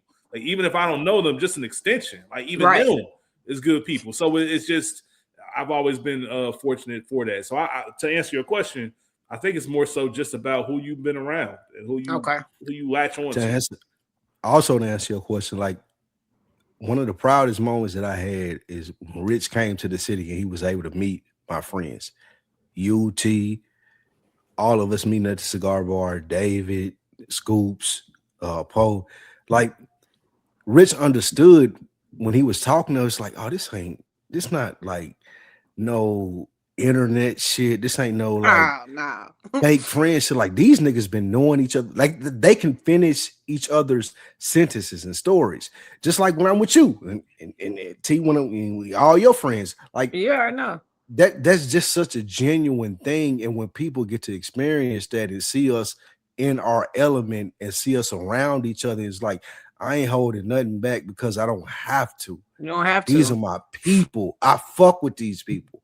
You don't have those many relationships that you get throughout life. And I really appreciate T and all of the friendship that we have beyond this. Like I don't see that in a lot of other places. And so when I get to go home and that, I don't see it. Exactly. And like you said, why though? Like I don't get to see that in many other places. And when we do it, it's like, damn, this shit's refreshing as fuck. It's rare. It's rare, man. You can't even really try to figure it out because there's no answer to it. It's just there's so many things that have to happen and so many people because we change and we grow as individuals, right? So and we didn't grow. I talk about we grew, man. We didn't grew a whole lot, and we still got that like day one bond. You know what I'm saying? We ain't got too high. Ain't nobody got too low. Ain't nobody got too heady or think they all the shit and all this stuff. We just first met back in the day. So let me ask you this, just briefly, because I got one more thing I want to talk to y'all about before we start bringing things to a close in the episode. But as we grow, right? So I'll talk about some of my friends that I've known since elementary school, and then you grow in the middle schoolers and high schoolers, and even now, as you get to college and past that, you are collectively, you're individually growing, and it's easy to lose whatever connective tissue that you have, right? It's easy to lose that. What do you think it is that keeps y'all together? Because I don't know if I've ever sat down and thought about this as my friends, but it's easy for one person to say, "Oh yeah, I've outgrown this crew. I've outgrown this group, and I'm cool." Like it can be no love lost, but I don't have the same time or energy for it. What do you think the connective tissue is between y'all that keeps y'all so close and tight, even if y'all don't talk every day or see each other all the time, whatever the case may be? T, you can't get this shit nowhere else. Like I can't laugh on some shit that Vern says nowhere else other than amongst our crew. Like you can't get the inside jokes. You can't get. I've been knowing you since high school stuff for like years, and I know why you said that. I can't get that nowhere else. And when I go home, being in Atlanta for 15 whatever years I've been there, it's like, yeah, I have friends that I've made here. It still ain't the same as when I'm chilling over Tea House and we done had a dinner and we smoking and we chilling. I can't get those jokes nowhere else. We was joking about the macaroni and cheese from Bunch. Like I can't get that shit nowhere else. And it's so refreshing because all of us are being authentic. We ain't in no, it ain't no Instagram shit. It ain't no TikTok shit. It's like, I know this person. I know you. I know why you said that. I know why you laughing at that. I know why me and you laughing at that together. And that shit right there is like so refreshing. And that's what we get from each other when we all around each other. I do think you outgrow people, and I've outgrew a lot of people, but I do also think that in our groups, we all trying to better ourselves. We all know where we came from. We know we want to do better than that. We all think about others, you know what I'm saying? So in our group, the people that have become the nucleus of the group, we all still moving in a positive forward direction. So it ain't like, oh, I got to outgrow. Now, we might not all make the same. We might not all be business owners, which most of us are entrepreneurs, but we still can see individual growth within everybody. And I think as long as we are all moving in an upward trajectory, you know, our foundation and our bond is going to stay strong, and we don't have to leave anybody behind because we all trying to move in a positive direction. So, you know, we don't care what you're doing. You know, we don't sell dope no more. We don't do all that shit no more. We all trying to do a little bit something else to better ourselves. You know what I'm saying? So as long as we all keep moving and we can, you know, we motivate each other. We motivate each other, man. We strengthen each other and we keep moving forward. That's why we're not leaving nobody behind and saying we outgrew them. But we all know people we outgrew. And our people who grew up with us, we don't really fuck with them like that because they still on that bullshit. We trying to help each other expand, you know what I'm saying? No doubt. So there's one other topic I want to kind of bring up, and it has to do with the city of Memphis. Now, the what? All the full disclosure, all jokes aside, we all know Lou's thoughts on Memphis. We've had this conversation before. I want to have this conversation in a very specific way because if you don't know what I'm talking about, LeBron James was on a live blog or live podcast, whatever. It was one of those vlog type situations. He was playing golf with some niggas that was blogging it. He wasn't with no niggas. He was playing golf with some white folks. Yeah. Good point. And the reason I specify that is because I think that does have something to do with this. It do. So he came out and they were just having a conversation about any cities that he doesn't like traveling to. He mentioned Milwaukee. He mentioned Memphis. So, you know, at 41, you think I want to go to Memphis? That bullshit hotel, walk across that arena. And then there was starting to be clips about other NBA players dogging Memphis, move the team to Nashville, all these other things. But the LeBron comments got specific attention because, well, I'll tell you what I think. I think it was the code switching by talking to the white guys. Because you can even hear it in his voice, like the whole I just can't. Y'all, if you know, you know. You heard it. You heard it in his voice the way he was talking. I don't know how much of that is code switches versus LeBron's been in them Hollywood and the meetings too often to where he knows how to switch it up. But the main thing I really wanted to talk about was the importance of keeping family business. And I think a lot of the issue came from, hey, even if what you're saying is true, even if I agree with that, I don't like the fact that you're talking about this black city in front of these white dudes like this. So the question is about speaking the truth, which is that's what he feels the truth is. And a lot of people feel that same way about Memphis versus, hey, I'm going to ride from Memphis because it's a black city. I ain't going to let nobody talk down on it because there's some roots there, and having these conversations in-house versus having them in public or with people outside of the family, as one would say. I want to get y'all thoughts on that because that was a very interesting and fascinating look at things. And I've gotten things, I know Phil sent me some articles, and there's been things written about the side of Memphis that LeBron's not talking about. And people took offense of it. I think as anyone would if it was your hometown. If he said something about Cincinnati, I would probably feel away. Even if what he said was true, that's my city. So I get that part of it. But what do y'all think about A, what do you think about what he said? And B, well, never mind. I know what Lou thinks. But really, what do you think about him having these conversations where if it was with a group of brothers, it's one way, but you say it in front of these white people, it's another. Are you insinuating that the conversation would be different in front of brothers? No, I'm not. The conversation would be different. I'm saying,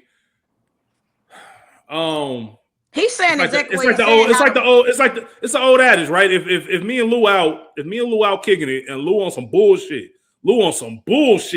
and I know he on some bullshit, and we get into a tussle or whatever because of it, I'm not gonna stop Lou in front of these strangers and say, "Yo, you on some bullshit, man? Stop it." I don't care what happened. This nigga got a problem with y'all. I got a problem with y'all. When we get back to the crib, then I can cuss Lou out and do whatever I need to do. But there's certain things you don't say outside of the family, like Don Corleone said.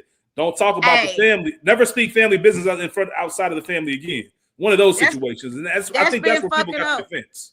But that's what's been fucking up the black community this whole time. All right, let's talk about it. Your mama always been saying, you better not act no ass out here in the store, or you better not tell them what's at the school, what's happening in our house. Whoop de whoop. Look, the truth will set you free. I don't want to fucking go to Memphis. And T, real quick, before y'all even go, before you go, because I want to the part I mentioned, I want you to touch about this at some point, and I'm sorry to mess up your flow, but even when y'all said y'all high school was 70-30, I want to talk to y'all about that because Lou, you said specifically we leaned into who we were. We didn't give a fuck about none of that. Mm-hmm. Was that something you had to think about? Like, were you aware that there's all these white people? Or it was just natural. We didn't care. Because there are some people who do. They're like LeBron in that sense. When you say he code switching, like there are some people who get around white people and they'll be like, "Oh shit, I gotta be a certain way. I can't be my natural self." We did not care. It did not matter to us. The white people wanted to hang with us because facts. We were the cool people to them, and even like from my aspect of it, and even T aspect of it, like when she doing student council shit, it's like we didn't give a fuck what y'all were talking about, who y'all were representing as white people. Like we coming right here as this. Y'all deal with us moving forward. Like we don't give a fuck about how you feel about it. This is who we representing as. I think. Did anybody have you feel like anybody, not anybody in y'all crew, but did you see any other black kids having that issue? What issue? Did y'all even pay attention? Just like being naturally who they were or trying to fit in with them. I don't think like we were our authentic selves in high school. I have always been like, I want to represent the folk and I want to take what the consensus from our community to the people, and I'm gonna advocate and I'm gonna go off that because guess what I do know how to do. And we've all done it if we be real. We all have code switch. Do I think we should? No, we shouldn't have to.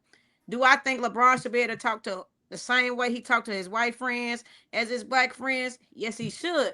But as soon as that happens, again, our black community is going to go back to our roots where we were told we don't need to make ourselves look bad in front of the white man. Well, it looks bad in front of the white man, whether we tell him on the golf course or whether we tell him not. Nigga, I don't want to go to fucking Memphis. When my drivers go down to Memphis, I tell them, I hope y'all got that thing in there. Lock that door. Make sure you pull into the real lit area. I don't give them that same speech when they go to other places because if I was from Memphis, I'd be mad. Somebody talk about Nashville, they be like, Nashville ain't number country music. I speak my voice. Now we got this, we got that. But truth is what truth is. And y'all gonna be mad at LeBron for saying LeBron has done so much for the black community, and y'all get mad because he say Memphis is a hellhole. Memphis, I don't want the team really to come to Nashville, but don't nobody want to go down there because you risk a lot of stuff, and the truth will set you free. And so I know we just got to get past this. Keep this stuff over here in our family. We got generational curses in our family from long. Just keep going because you want to keep the shit in the family. You don't even want to talk to a therapist about your problems in your household. Can you expound upon that a little bit? Because I know what you're saying in regard to, all of us have probably been raised out like, hey, what goes on in this house, stay in this house, all that kind of stuff. What do you feel the detriment is with not having that same sentiment? What is the issue with? Because, if you don't identify the problem or speak the problem, how can you ever try to rectify the problem if you won't first acknowledge it?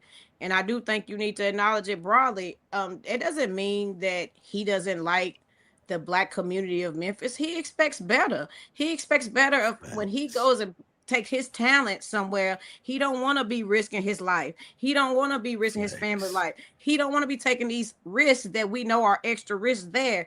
And so I think that whole mentality of keep it in the black community or keep it in your family, it hinders us from getting the help we need or getting the growth we need. Because maybe if he can bring it out and we more people agree that's like us, maybe more people stop shooting each other and all that stuff. Because hey, that's my brother telling me he don't want to come here. I want to see LeBron come play. Let me spread the word through our community to try to say, hey, let's stop this bullshit. You know what? I don't want ICE to be down there either. But the crime done dropped. Y'all don't want to talk about that, do you? But the crime done dropped, and I don't want my people to die at the end of the day. So it's crazy. But I think that's a fair point. When LeBron say that I'm rich. I'm not trying to go to many cities in the United States that inconvenience me as a rich man. So if I go to Memphis and I'm staying in this bullshit ass hotel, like the city look like it look, I'm rich. Like I don't want to deal with this. Like even in his response, he was like, I don't even like going home. And what he left out was, he wasn't just talking about Memphis, what he left out was, I'm too rich to go to Akron, nigga. I don't fuck around over there because I got too much money. Like you can understand that. It's too rich, man. I'm scared. Y'all niggas crazy. Yeah, that too. Y'all niggas fucked up. A nigga got robbed. An NBA player got robbed walking from the hotel to the arena. Like, yeah, it shouldn't be on me to be like, oh man, yeah, Memphis. I know they got all these black roots and these civil rights roots and these blues roots. Like, I don't give a fuck about none of that. If I'm LeBron and I'm worth $1 billion, it don't matter to me. Like, bro, this is a shithole city. I've been saying this shit for a long time and got backlash from it. I sent it to you, Rich. I know T don't know, but like on my other podcast, I've talked about Memphis in the sense of like, it ain't nowhere you want to be. And when people say that, they act like they so offended because we saying that. Bro, it's on y'all, it ain't on us. And Memphis not nowhere you trying to be, bro. There are good places in Memphis, just like there's good and bad places in Nashville. But really, that ain't no place. I don't even really want to go watch no basketball. Ain't nobody trying to go to Memphis. You know what I'm saying? I ain't trying to go buy no tickets. It's right down the road. No, but I don't know where they should go because I'd rather have the WNBA team here in Nashville actually than the Grizzlies. But I get what he's saying. Maybe they put it in Tunica. At least you got the casino right there. Facts. So y'all don't. I get what he's saying. They don't have to move the team. I ain't with that. I don't know nothing about moving the team to Nashville. I ain't speaking to that. What I am saying is the same thing. Like I said when I was seeing you those screenshots from Reddit, Rich, and people going hard at me because I said Memphis was a shit old city. It is. It ain't no denying that. I'm sorry. Like I don't know what y'all want me to say. Just because I'm black, I'm supposed to be like, oh, well, Memphis had these whole things where they couldn't be a great city. Like, bro, I don't give a fuck about none of that, bro. But here, here's where the question lies. With the historical, it's a historically black city, right? Yeah. Okay, Memphis can be a shithole city. The question is, do you have to say that? Do you have to say that out loud versus just saying it with a group? Why would that's what I'm asking you. I'm just that's the conversation from this LeBron thing. That the most interesting thing that's came from it And there's been people who have toured the hotels and checked in the rooms. They killed Martin Luther King down there, man. I know, I know what you mean. I'm not sorry about the backlash that they're getting in the sense of you say Memphis this type of city. I'm gonna go investigate. Yeah, when you go investigate, you're gonna see the same things that we were saying. There aren't two different stories about this.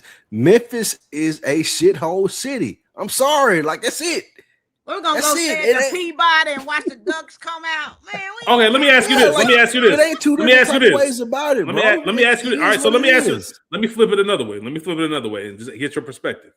Your man's, okay, somebody you know opens a restaurant. Food is horrible. Are you going out broadcasting everybody? Hey, the food here is trash. It's terrible.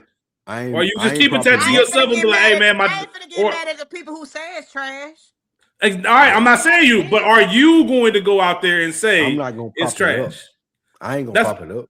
I'm not saying nope. Y'all not answering my question. No, are you going to say it's trash? That's too broad. You too broad.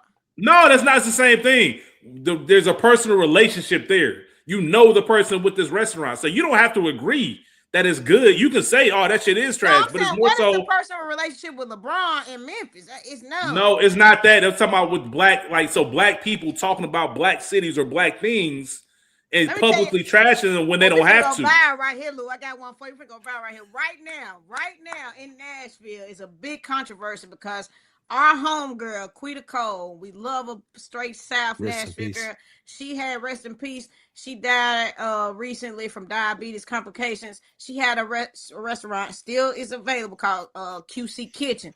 Now, QC, when she was on, everybody banging. She got a nice spot. Everybody going to that. She dies. Her brother is trying to leave her legacy and stuff. People complaining about the food.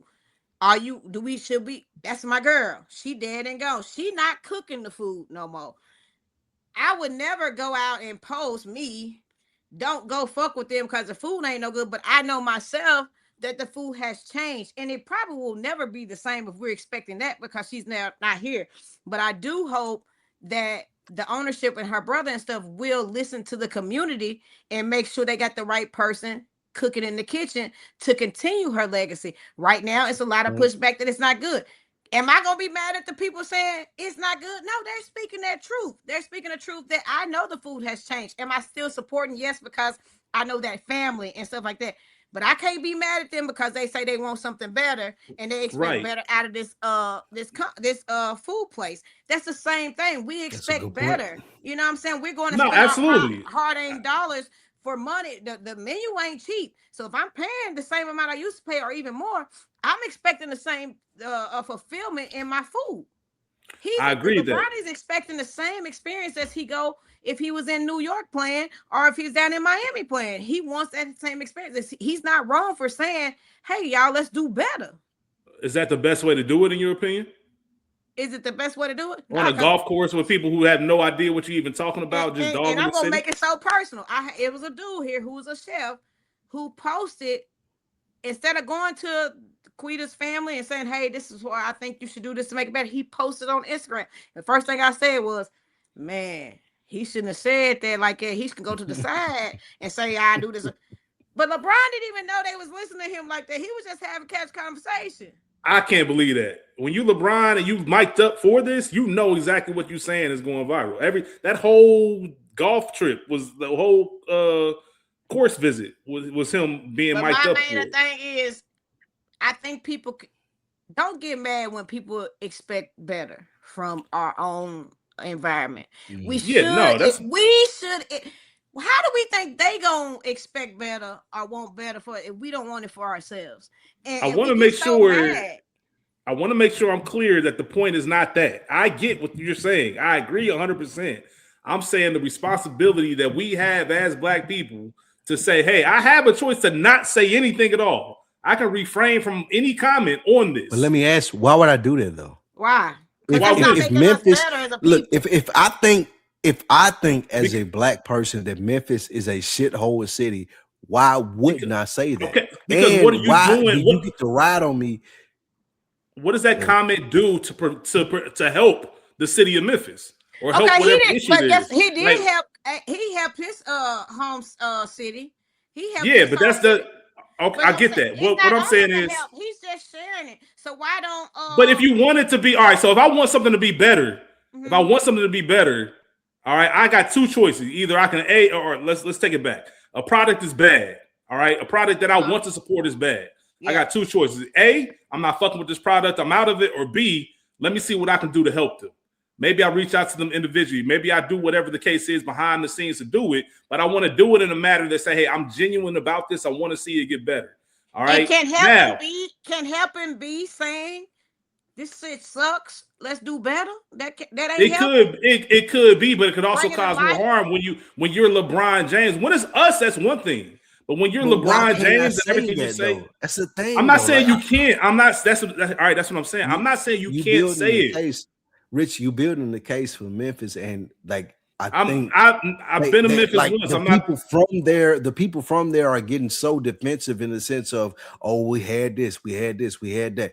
That's fine. I understand that. I know the struggles that you've had as a city, but I'm still pointing out a fact that it's a shithole city.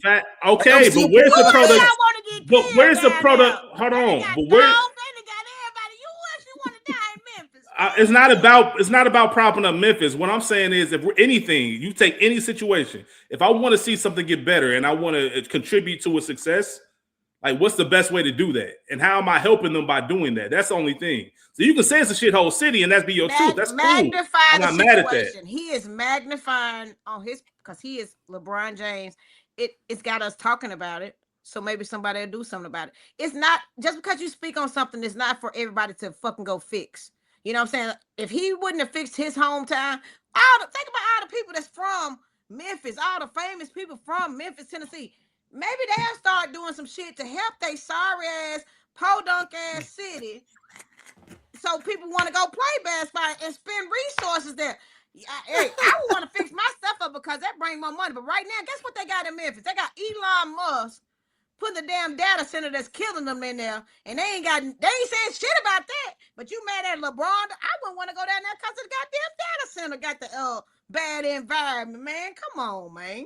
Leave LeBron alone. Leave all black people who want to bring attention to problems in our community to bring that attention. Stop saying keep that in under the cover because that's not for the white man to know. That's what happens in our house stays in our house. That's dumb. It ain't even that. It's about what we always talk about on this podcast. What's the solution? What are we doing now to get better? And that's the one part of this whole conversation that nobody's answered. And I think that's the biggest part of it. Like everybody's calling Memphis a shithole, but how does it get better? The solution is allowing LeBron to have these type of conversations because they're not wrong. So when people get so butthurt, they get so butthurt and they be like, oh, well, he's doing this type of initiative. He got a powerful voice and they may move him to Nashville. Nigga, we don't care. We talking about Memphis. Like we seen all the clips. Nobody likes being there. Y'all fix that before y'all start attacking other people for attacking y'all city. That's on y'all. It ain't on everybody else. If I saw somebody talking about another week in the books, so a group of white dudes who that platform ain't for and was saying all types of bullshit, bro, I'm feeling away. I'm sorry. You can have that truth. You can be honest, but bring that to me, bro. We can talk about that because that's the community is like. What's up? We got so many black people in leadership positions in Memphis to do something. I hope they heard what this big platform man said and they put their butts in motion to do something. And that's a solution. That's good. In a position to do something, but they ain't going on signing contracts with Elon and all this shit. They ain't worried about the goddamn and they black. They ain't worried about the Grizzlies in the FedEx Forum and that one hotel they got. Come on, man. That's in their power to do. And if that's a solution to get it going, that's cool. That's all I was worried about. What's the solution?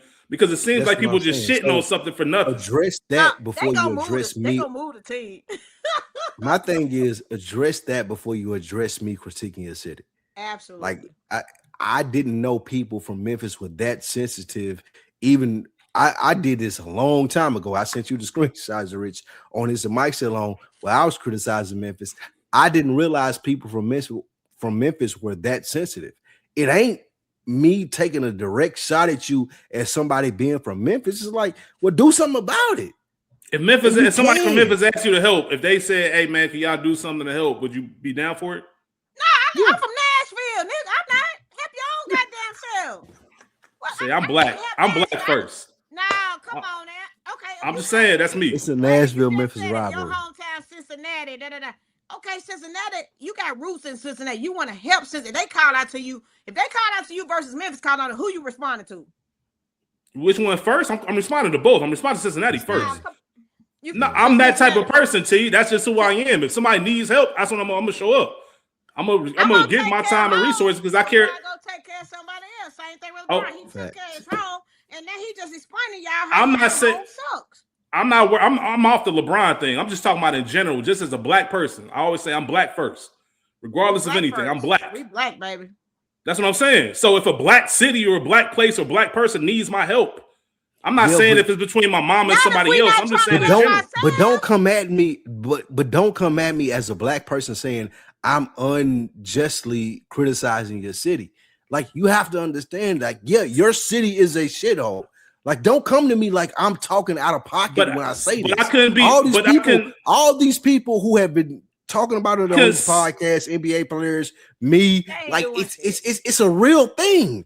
Like, I understand that. A fair response isn't like, "Hey, all right, so what can you do to help?" Is that not a fair response to the criticism? A fair response is if you tell me what I can do to help, I'm gonna say, "What have you done to help your city first?" And I think I. And if I've done things, then what? In a black community, period. Oh, I'm on this right now. I see so many people point out, and I'm just talking about Nashville. This is my people I've been knowing, just like I've been on. Man, they talking about all the shit that ain't right. And then you just now getting on the scene. You done did one job fair, and now you think you done something. There's people who've been doing shit over and over. So my question is, what have you done to help your situation first? Whether it's your city, whether it's your personal livelihood, what is your family's livelihood? What have you done? T, maybe they need that guidance from you, T. Maybe they've been trying to do X, Y, and Z, but it ain't falling through. I need some help. What can I do to help Nashville better? A lot of people talking rich and ain't did a motherfucking thing, and that's what I'm tired of. All right, you talking about real people. I'm talking about just the people who are good-hearted and really want to make a change and we're looking for direction. I feel like it's okay to come out and say, go ahead. I think the response to what you're saying, Rich, is like, don't come at me acting like I'm saying bullshit, though. I'm not saying that at all.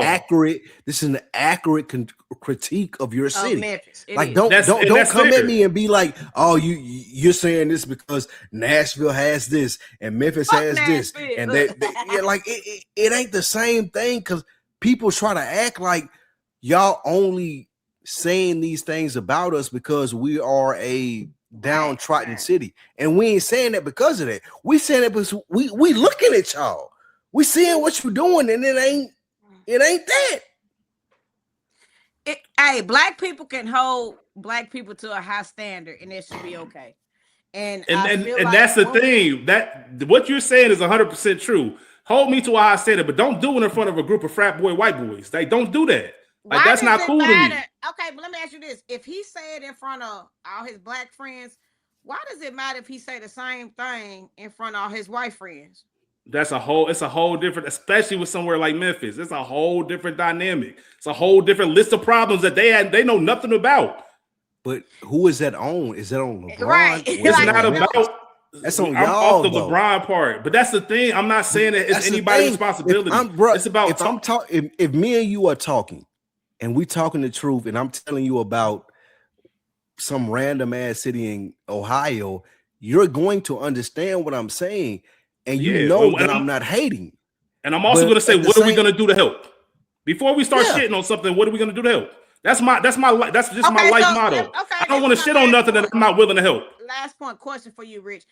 Do you feel like no one should have a comment or an opinion on anything if they, have not offered a solution? Absolutely. They can have a comment on whatever. How serious I take you is going to be based on what your response is. So why they taking them so serious? Why they taking so serious? If he because ain't of never who done he is nothing, in the if he not stature. trying to help, why you take? But that it don't matter. That's what you just. It does matter. We don't think it matters, but it does matter to the grand scheme of things. We don't understand it. Like, LeBron just a regular person to me. That status and all that fame he don't got mean us nothing. talking about how we need to improve fucking Memphis. So But maybe I can go down there and catch a game. Because I'd rather go to Memphis than Atlanta to catch a game. But I go to Atlanta because I'm scared I might get shot down there in Memphis. That's fair. That's a reasonable. That's a reasonable thought. At that man. Come on. I'm telling you, man, Rich, it's all good, but I ain't mad. No, we just agree to disagree. I just personally, I don't like shitting on black people for no reason. Black people got. I don't think you was shitting on black people though. That's I'm not saying no. Stop talking about LeBron. I've been off LeBron 30 minutes ago. Okay, he was just the example for this conversation. I mean, people in general. Like literally people in general, if I'm not going to help a black person, I'm not going to talk bad about a black person. Black city, black town, black nothing. I'm going to keep my mouth shut and I'm going to keep it pushing. If I'm talking bad about Memphis, why I got to be talking bad about black people though? I'm just talking about Memphis. People associate that shit with black people because of the black city. Roots if I talk about Jackson, if I talk about like Atlanta is doing great. Like the capital of Georgia, like Atlanta is a great city. So when people say, "Oh man, I love Atlanta. I love the stuff they do," they ain't attributing that to only black people. I do. Only when we talk. I do. I'm from Ohio, bro. Like I've been taught my whole life. Atlanta's a black mecca. Like I've been to the underground since I was like 9 years old. All I know was black excellence in Atlanta. So when I hear Atlanta, the first thing I think about is black people. Black people. Didn't T.I. say it's Wakanda? Like this is what Atlanta people are saying.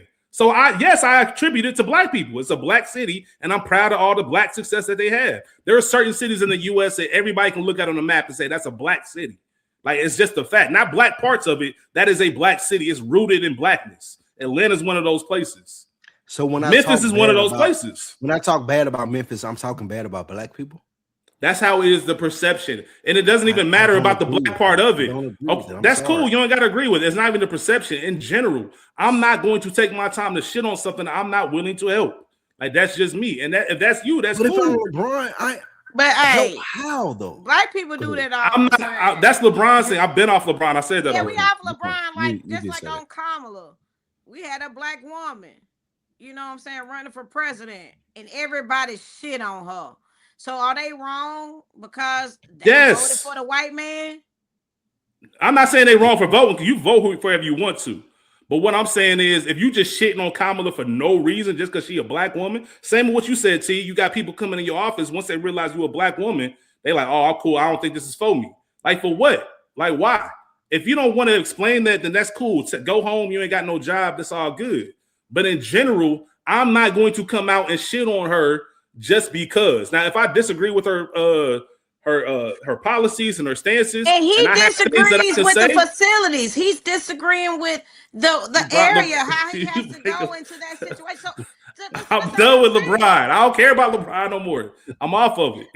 But you still talking about Memphis though. You still talking about Memphis though. I was just talking about Kamala Harris. What are you talking about? No, you were, but I'm saying your thought process is, if we're talking about Memphis and we're talking about degrading them in all those different things that I've said, that LeBron said, all these different NBA players are saying, you're saying that, oh, it's a black city and we shouldn't do that. I don't know. The main thing I've been saying, you guys are missing my main point.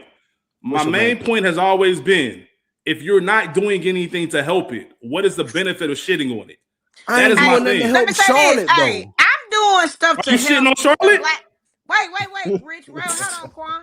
Look, I'm doing stuff to help the black community as a whole. I don't care if you fucking in Nashville, Memphis, or whatever. So I do things to help the community. However, I will say in my voice when I'm trying, because I got a small platform. I mean, it ain't no big one, but like LeBron, but it's okay for me to say we can do better in some areas.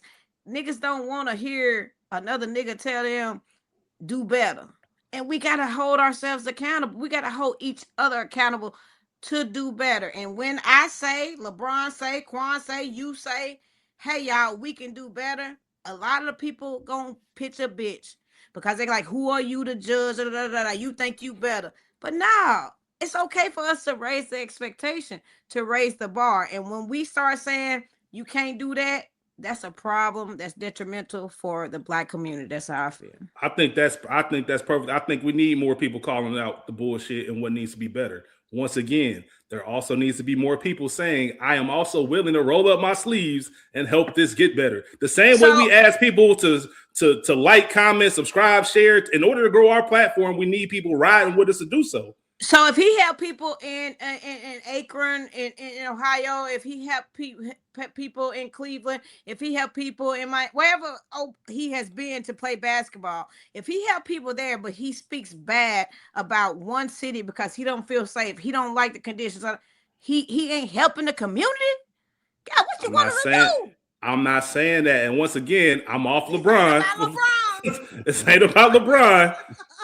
LeBron's done all the stuff for his school. I'm not saying that. I'm not even saying he's wrong. I'm not saying he's. I can't help Memphis. I'm trying to help Nashville. But am I wrong for saying Memphis is fucked up and I don't want to go there because I'm not Nashville and not Memphis? I'm not saying you're wrong. All I'm saying is I want us to all have a look at what the productivity is being done. Like, really, like, what's the benefit of me shitting on somebody else or another city if I'm not doing anything? I can just let it be and let other people have the conversation and move forward. That's all. I personally, like I said, man, I didn't like the optics of it. Not that even matters, but mainly all the things that came from it. It is a deep-rooted issue that LeBron can't solve it. It's much deeper. You mentioned people in Memphis, the politicians, the city officials. That's their responsibility. The people, the citizens of Memphis, all of that. So I'm not saying it's anybody's responsibility outside of that. I'm not saying anybody or nobody can comment on what's going on in Memphis. All I'm saying is I wish or I hope that as we learn to build our own stuff and critique other things, that we just remember, what am I doing to make this all work? That's all. That's my biggest thing. So the next time I log into this podcast, it's another week in the books. And Rich talking about some black shit that ain't right and I'm gonna come on here and be like, look here. Hey. I don't even get in that bag. I really don't. I'm not even in that bag for real. It's just more so I do just like we all made it personal earlier, man. If my man's was somebody was fucking with my man's, I'm standing up for him because that's my man's. Right. Like, it's one of those things. And if I saw a black woman getting talked to crazy, I'm gonna stand. I don't gotta know her. Like, you ain't about to talk to no black woman crazy in front of me. Like, this is what it is. So I just think that the productivity of it, there's certain things I just can't sit back. And I'm not saying this conversation as a whole is one of them, but I do wonder, all right, then cool. Memphis is a shithole. Memphis is this. Is there anything we can do? Or is there anything that we can look into further to see why it's this way and how it can improve? That's all. And if the answer is nothing, then the answer is nothing. And I'm leaving it alone. But I at least want to know if there is an answer to that question, just because I do care about the roots in that city. And I want to see why it's so fucked up and how we can turn it around if possible. But that's not my response. I'm not going to sleep tonight thinking like I got to fix it. You're not. And it's your main, let me ask you this last clarifying question. Is your main stance that Black people should not say anything in a negative light when they are in the presence of white people that will negatively highlight Black people? No, I just highlighted that I didn't particularly like it, but I don't care about that part of it. I know that's what the mainstream conversation started focusing on, right? Which is what led it. So a lot of stuff I bring to this podcast, it's the conversation being had. They're not even my main thoughts. My main thoughts got into this episode as we talked about my stance on what we helping and what we not helping. But usually I pitch stories just as how the conversation's going abroad. Okay. So I don't care about that personally. You say what you want to in front of who you want to. And that's on you, on how you look and how that's perceived. But all in all, it was more so just about, all right, I didn't like some of the overall conversation of how it was going. And regardless, like I said, I know a lot of people that don't like Memphis. I'm not here to say that they're wrong about it. Like, that's never been my stance. It's never been like, oh, Memphis is a great city. I've not once said Memphis is great. Leave it off. What kind of car you drive? No one. So what? What kind of car you drive, Rick? I don't. I ride a bike. I got a Debo. I'm like Debo. Come on, give me one. I'm like Debo. Nah, I got a Kia. The little fancy one. Nah, yeah, the one LeBron was at. Definitely the fancy one. Right. Nah, I just got a Kia. Just optional. Go pull up down in Memphis, man. No, I'm not going. Like, you don't have to tell me. I believe it. That's what I'm saying. I just want to say, all right, we shit on Memphis now with, or any city. It don't got to be Memphis. Like I said, the LeBron of it, the Memphis of it. The truth, I just think the truth is important. What I would say to what you're saying. The truth is important. The truth is very important, and people trying to give people backlash about speaking the truth, it don't bode well, because like we all know, like we looking at it and then we want to lie to ourselves and be like, no, it ain't like this. It is like this. But if somebody said, oh, Lou, you don't post enough, Lou, you don't do that, that's one thing, but I don't believe in that, bro. I bet I'm gonna start making some clips. I'm gonna tag you in it. You're gonna collaborate. We're gonna get your vision up. We're gonna do this. Like, I'm not gonna let it be that, oh, you bad at this and that's the end of it. What can we do to help this problem? What can we do to help? And that's how I approach everything. So you even said it your own self. Like, way, but the masses is approaching this. He shouldn't have said that shit in front of white folks. You know what I'm saying? That's what I'm saying. Yeah, he could have. He can say it in front of who the fuck he want to. It's true. Memphis. Yeah, and that's cool. I want everybody to individually look at what they doing and contributing. Like I said, this is one of those things that I take personally. Because like I said, if I see something going on, I'm going to do everything I can. And Lou knows this. I'm going to hit him up about it. Like, bro, I'm going to do everything I can to make sure we get from this point to this point. And that might just be the way I'm wired. But I can't just see somebody say, oh, y'all got a problem. Or people write in and say, oh, y'all fell off of this on the show. All right, what we going to do to fix it? It's always about the solution for me. And one of the things about this is, Rich, you from Cincinnati. Me and T are from Nashville. There's this certain type of thing that we have about Memphis people. I'm gonna go ahead and say it. Like, that's it. Like, Nashville people and Memphis people have this thing. So y'all don't come killing me. Hey. But you know what I'm saying. She can say whatever she wants to right here. Yeah, she can say whatever she wants to right here. But there's a thing between Nashville and Memphis people, and we lean more into that when we having these type of conversations where we ain't giving. We are not the same. That's the first difference. Nashville and Memphis. Yeah, we not the same, and we ain't got this. We ain't got this type of, like, we ain't giving y'all this type of, oh, well, y'all did this to our city because we were dissing to civil rights. Like, we don't care nothing. We don't care nothing about none of that. Like, as Nashvilleans, that ain't a thing for us. But what I will say to all the points is, T, you came on here, people thought you were gonna be funny. They thought it was gonna be a funny episode. I think there was a lot more to get from this. Once all our friends listen to this episode, they are going to understand you a lot more. You did a great job, and they're gonna be like, "Why I'm glad that you came." Talk shit. Facts. They gonna wonder why you didn't. They gonna wonder why you didn't go into that bag. But I think this was better though. Like, people understand you more. Yeah, people gonna understand you more. They're gonna understand what you got going on. They're gonna understand being your friend and what that means, what that entails. And I was glad that we were able to do that as this platform, as another week in the books. It wasn't just, are we gonna get her and cut up and prop this thing for her to have a podcast? It's like, no, we want to get to know you. And I think we got to know you tonight. And I appreciate it. I really appreciate that, y'all. See, we thank you. I'm gonna put your social information in our description. Y'all see the number at the bottom. We appreciate you on chapter 6. We definitely got to get you back. We got to run this back. But book 2, chapter 60, featuring T. We appreciate y'all. We'll catch y'all. We'll be off next week. Be back the week after. Let's get better this week. All right. Thank y'all. Peace.